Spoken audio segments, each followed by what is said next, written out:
पहले अपने शिव गुरु के चरणों में प्रणाम करती हूँ, मैया पार्वती के चरणों में प्रणाम करती हूँ, नीलम दीदी हरेंद्र भैया के चरणों में प्रणाम करती हूँ, सभी गुरु भाई गुरु बहन के चरणों में प्रणाम करती हूँ। मेरे प्रणाम को स्वीकार कीजिए। गुरु भाई गुरु बहना एगो कथा सुनाए जात हैं। अगर कथा आप लोग के अच्छा लगी तो कमेंट में लिख के जरूर भेजबें। चैनल को सब्सक्राइब कर लेबें। जो भी मैं नया नया कथा अपने चैनल पर डाली ले वो आप तक आसानी से पहुंच जाए। आप हमारे कथा को ऐसे देखते रहें, अपना प्यार अपना दुलार देते रहें। हम और आप शिव परिवार से ऐसे जुड़ल रहें। कभी भी कथा आप लोग देखी तो पूरा देखी ताकि ज्ञान मिले। आधी अधूरी कथा देखने से ज्ञान भी नहीं मिलला और महादेव के अपमान होला, शिव गुरु का अपमान होला। पूरा कथा सुनने से कथा के रहस्य के बारे में पता चलला और ज्ञान भी मिलला कि कथा में क्या बतावल गइल बा, का समझावल गइल बा, अच्छा का है बुरा का है।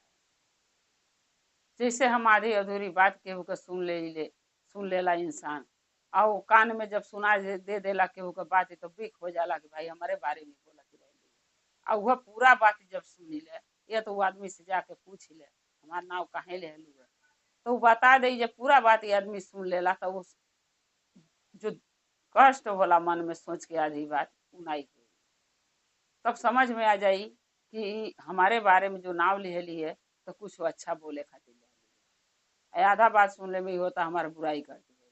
वैसे चर्चा होला जब हम आधा चर्चा सुन के बंद कर देला लोग तो में का होला महादेव का अपमान भी होला, महादेव भी नाराज हो जाला कि पूरा कथा सुनने के जब समय नहीं था तो सुनी का नहीं। और दूसरी बात ज्ञान भी नहीं मिलाला। पूरा कथा सुनने में ज्ञान मिलाला, बुद्धि मिलाला, का बतावल गइल बा, का समझावल गइल बा, उसका ज्ञान मिलाला। इसलिए कथा को हमेशा आप लोग पूरा सुने ताकि ज्ञान मिली। जब समय मिले तब सुनी, जरूरी नहीं है कि समय नहीं है हम कथा सुनत है। सुबह शाम सुने हुआ जब समय मिले तब सुनल करी। सबसे पहले तो सुबह या शाम को दया मांगे के चाहिए, नाव के घोषणा करावे के चाहिए। गुरु बहिना अगर केहू के नाव के घोषणा करावे बा तो हमारे चैनल पर जरूर ये तो मैसेज कीजिए और ये तो कमेंट में लिख के भेजिए, हम नाव के घोषणा कर देगा। ये वीडियो में नहीं कर पावत हैं क्योंकि थोड़ा हमें दवाई लेने जाना हॉस्पिटल, इसलिए थोड़ा हम नहीं समय निकाल पाओली। लेकिन हर वीडियो में हम कोशिश करते हैं कि नाव का घोषणा जे जे गुरु बहिना भेजा था लिख के कि नाव का घोषणा कही था ओकर हम हर वीडियो में करी। ये हम पूरा कोशिश करते हैं। सो आपके भी कराए हुआ जरूर लिख के भेजबा, हम नाव का घोषणा कर देबा अगली वीडियो जब डालते हैं। और 3 सूत्र जरूर करे के चाहिए। जब नाव का घोषणा करा ले 3 सूत्र का पालन करे के चाहिए। पहले में दया, दूसरा में चर्चा, तीसरा में नमन। पहला में जब दया मांगे रहे सुबह सो के जब आप लोग बिछौना पर उठत हैं बैठ के तुरंत वहीं पे सो के उठने के बाद तुरंत बैठ के दया मांगे ली कि हे शिव, पहले प्रणाम कर ली कि हे मैया पार्वती के चरणों प्रणाम कर, शिव गुरु के चरणों प्रणाम करती हूँ, नीलम दीदी हरेंद्र भैया के चरणों प्रणाम करती, सभी गुरु भाई गुरु बहन चरणों प्रणाम करती हूँ, माता पिता के चरणों प्रणाम करती, मेरे प्रणाम को स्वीकार कीजिए। प्रणाम कैले के बाद दया मांगी ऐसे आंचल फैला के, हे शिव आप मेरे गुरु हैं, मैं आपकी शिष्या हूँ, मेरी शिष्या पर दया कर दो। हे शिव गुरु आप हमारे गुरु हैं, हम आपके शिष्या हैं, हम शिष्या पर दया कर दो। 5 बार मांगिए, 10 बार मांगिए एक बेर में, सुबह शाम। और चर्चा करे वह बोल बतिया के दीदी बहनी से, केहू भी सखी सलेहर दीदी बहनी काकी दीदी मिलत यड़ी बतिया के, हे दीदी आप शिव के गुरु बनौले हैं, कहत यड़ी नहीं तुमके बताई कि तू शिव के गुरु बना ली, दया मिली। कहत यड़ी बनौले हैं तुमसे पूछी 3 सूत कैसे होला बताइए। ई चर्चा हो जाला बोल बतिया के एक दूसरे से। नमन करने के बाद रुद्राक्ष के माला पे अंगुरी के गांठ पर मन ही मन सांस दोबारा 108 बार नमः शिवाय नमः शिवाय नमः शिवाय नमः शिवाय प्रणाम करेगा। ये प्रणाम हो जाला।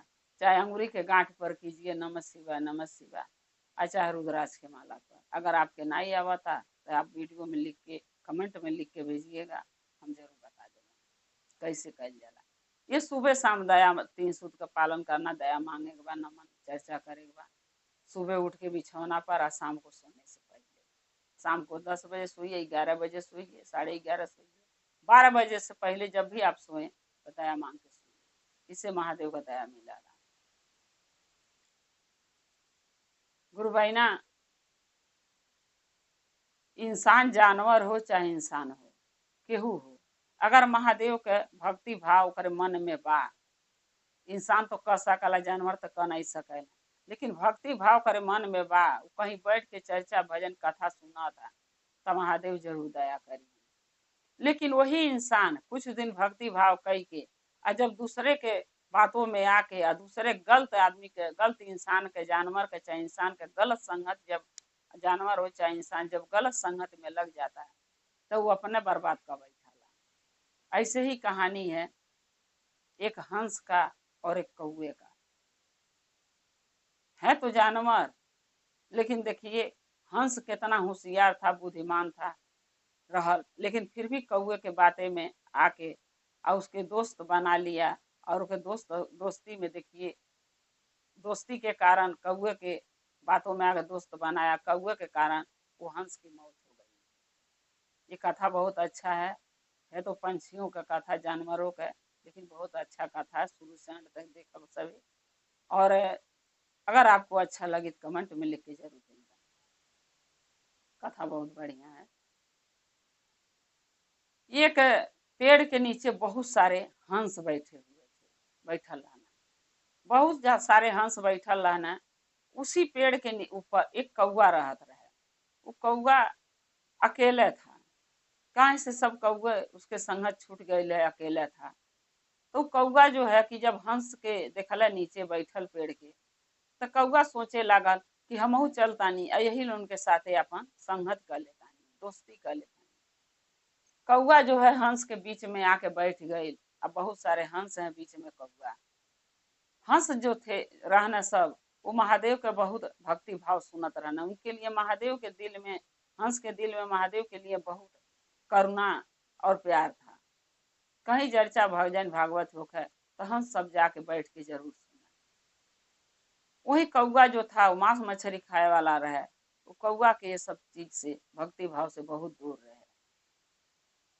कौआ जब जाके हंसों के बीच में बैठ गए तो सब हंस कहे लगन, अरे तू तो कौआ है, तू यहाँ से चल जा, तू तो मदिरा, अरे मांस मछली खाता है, तू हमारे बीच में नहीं रह सकाला, तू चल जा यहाँ से। कौआ कहला हम नहीं जाबे, हम दोस्त बनावे आयल बानी आप लोग के, आप हमारे दोस्त बन जाएंगे।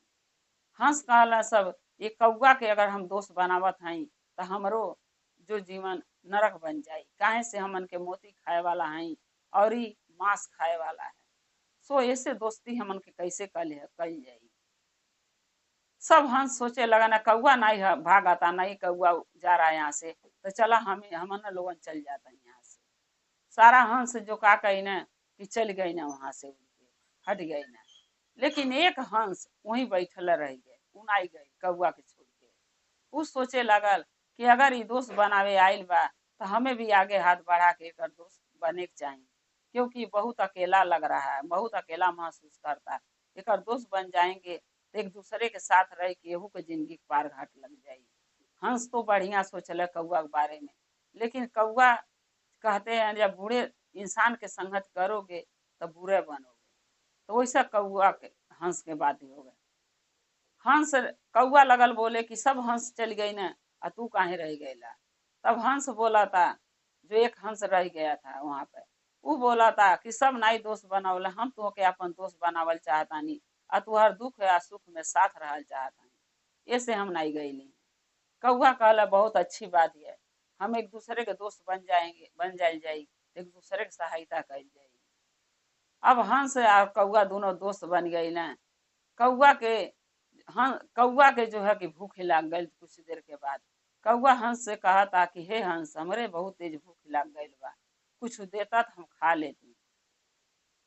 तब हंस कहा था कि ठीक बा, हम तोहरे लिए ले आवत हई। हंस गई, हंस मोती खाला गुरु बहना। हंस गई मोती ले आई, कौआ के आगे धर दिया, कहला ला खा। कौआ कहता है ए हंस, हम मोती नहीं खाई ले, हमसे तो खाई नहीं जाई, हम कैसे खावा।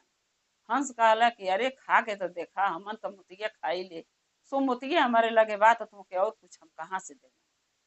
कौआ जब मोती मुंह में डल, कौआ का ठोड़ टूट गई। एक मोती डल, कौआ का ठोड़ टूट गए, मोती मुंह से कौआ ने उगल दिया नीचे। आ कहे लागल हंस से, ये हंस, ऐसे हमारे पेट नहीं भरी, हम नहीं खा सकीले। चला कहीं और चलल जा, उड़ी चलल जा कहीं और देखल जा कुछ है खाए के। हंस के बात समझ में नहीं आई। हंस कहला चला, हंस नहीं जानत रहे कि मैं ई मांस खाला।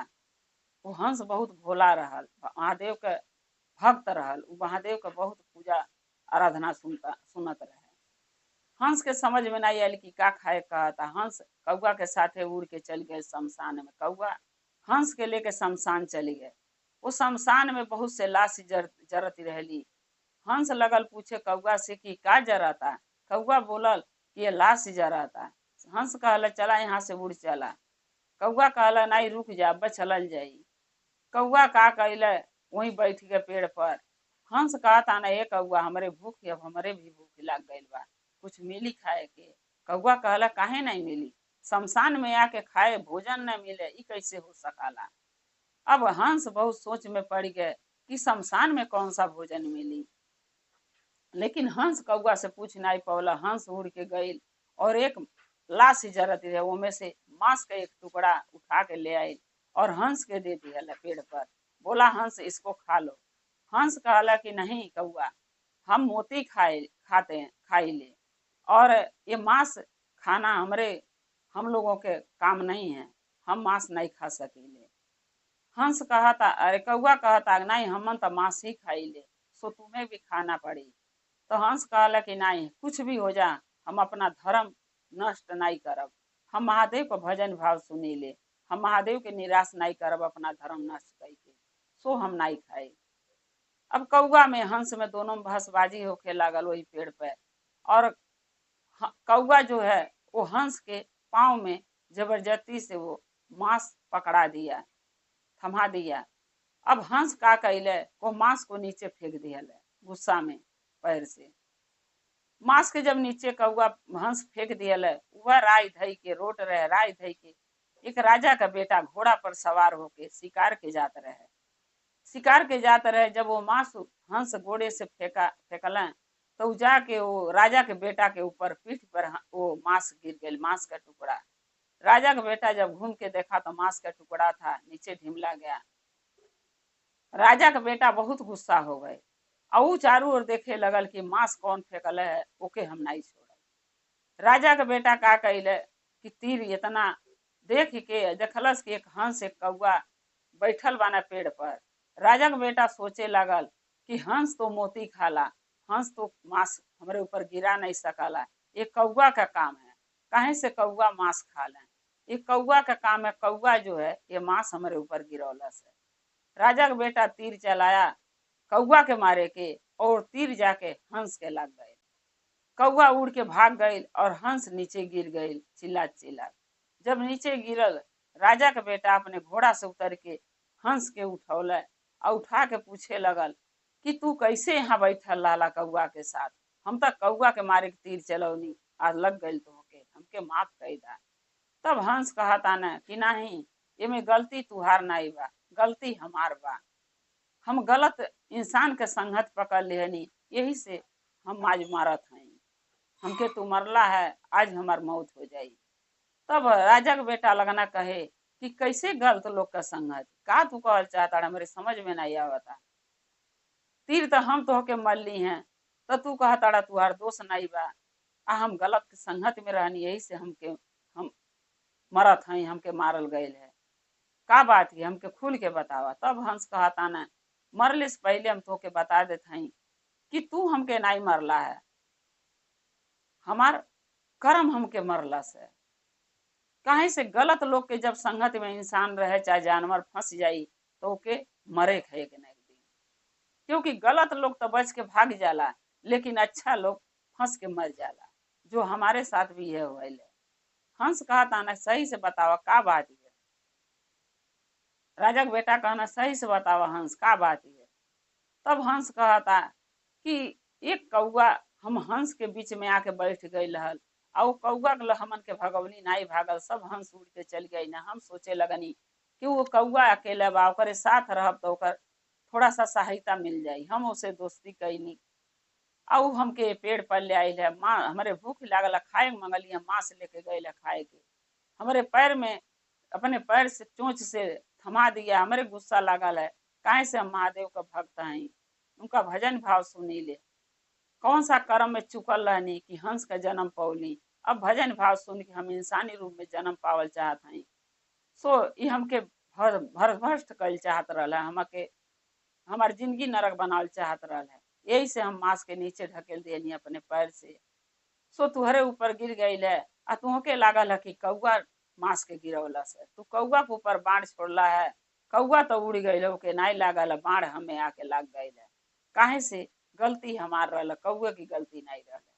अगर कौए के बात में आके ओकर बात नहीं मान ले होती, ओके दोस्त नहीं बनवले होती, तो आज हमार मौत नहीं हो। राजा के बेटा के बड़ा अफसोस भइल कि एक हंस के हम मार दिए, जो नेक दिल इंसान रहे। राजा के बेटा हंस से बोला कि हमके माफ कर दा, हम आगे से गलती नहीं करब, सोच समझ के बाढ़ चलाई। हंस कहना कोनो बात ही नहीं, तू हर गलती नहीं बा, गलती हमार बा, हम गलत लोग के संगति में फंस के अपन जिंदगी बर्बाद कर लिया, मर आज मौत के मुंह में आ गई। सो तुहरे हाथे मुक्ति लिखल है, हमके मुक्ति मिल गए, कोई बात नहीं। हंस वही मर गए। राजा के बेटा का कैले, गढ़ा खन के हंस के ढक दिया कि चील कौआ नहीं इनके खान। उनके अंतिम संस्कार कह के उनके गड्ढा में तोप के राजा का बेटा चल गए अपने घरे, शिकार भी नहीं किया, अपने घरे चल गए और हंस के वो से मुक्ति मिल गए। इसीलिए कहते हैं गुरु बहिना कि देखी, जब हम गलत लोग के संगति में, चाहे जानवर हो चाहे इंसान, जब गलत के संगति में पड़ल जाई तो गलत ही हमन के हुई, हमन के साथ, क्योंकि गलत लोग तो चल जाई बच के लेकिन अच्छा लोग वहां फंस जाला। यही से कभी भी इंसान से दोस्ती करी चाहे जानवर से, जानवर जानवर से दोस्ती करें चाहे इंसान इंसान से, सोच समझ के करे चाहिए कि बुरा इंसान है तो बुरे के साथ कभी दोस्ती नहीं करे चाहिए। कथा से यही सीख मिलता है कि कभी भी दोस्ती करो तो अच्छे इंसान से, अच्छे जानवर हो। जानवर की दोस्ती करना जानवर से सोच समझ के करे, इंसान के इंसान से दोस्ती करे बस सोच समझ के करे। अच्छे से दोस्ती कर, अच्छे इंसान से दोस्ती कल जाई तो अच्छे बुद्धि ज्ञान मिली, या बुरे के साथ कल जाई दोस्ती तो मौत के एक दिन मौत ही आ जाएगी। तो यही से कहल जाला अच्छे बुरे का पहचान। गुरु बहिना जब कथा पूरा लोग सुनाला तो अच्छे बुरे का पहचान होला। जैसे हंस के महादेव अकिल बुद्धि दे दिया न मरते समय कि बुरे जानवर के साथ संगत कैनी तो आज हम मरत हैं, वैसे इंसानों को भी सोचे चाहिए कि का अच्छा है का बुरा। ये कथा से सीख लेके अच्छे राह पर चले चाहिए। गुरु बहिना ये कथा गुरु के चरणों में रखत हैं, यह कहत हैं कि अगर ये कथा आपके अच्छा लगा तो कमेंट में लिख के जरूर भेजवें, चैनल को सब्सक्राइब कर लेवें, जो भी नया नया कथा हम अपने चैनल पर डाली ले वो आप तक पहुंचत रहे। आप हमारे कथा को ऐसा देखत रहें, अपना प्यार अपना दुलार देते रहें, हम और रौरे शिव परिवार से ऐसा जुड़े रहें, ऐसे जुड़ल रह जाए और शिव जी का दया हमन के ऊपर होत रहे। हर हर महादेव, घर घर महादेव, महादेव का दया और कृपा सभी गुरु भाई गुरु बहना पर सदा बना रहे। शिव गुरु सदा आप लोग के साथ रहे। जय शिव।